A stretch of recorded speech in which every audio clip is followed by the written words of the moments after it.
कति वर्ष हुनुभयो तपाईँ? म 74 अहिले 74 हुनुभयो हो? 74 कनी किम्बा पार्पा पारबाग पारबाग यता सुरीगोठ गाउँ बोलेको होइन? हजुर हजुर केही गर्नुभयो होला होइन? कतिजना छोराछोरी हुनुहुन्छ? मेरो 2टा छोरा एउटा छोरी छ। कहाँ हुनुहुन्छ? जापानका छौँ। जापानमा हुनुहुन्छ सबैजना? अरू कान्छा छोरा चाहिँ एउटा स्विजरल्यान्ड छ।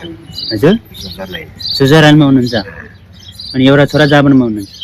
बुहारीहरू चाहिँ? बुहारी त्यही जापानमा गए अस्ति यो कार्तिकको 28 गते गएको।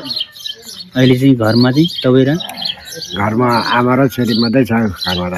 छोरी कति वर्ष हुने? छोरी पनि धेरै नै हामीलाई 50 पुग्नु लाग्यो। 50 वर्ष पुग्नुभयो छोरी? जेठी छोरी हो? सबभन्दा छोरी जेठी? ठुलो चाहिँ सबभन्दा ठुलो चाहिँ छोरा हो।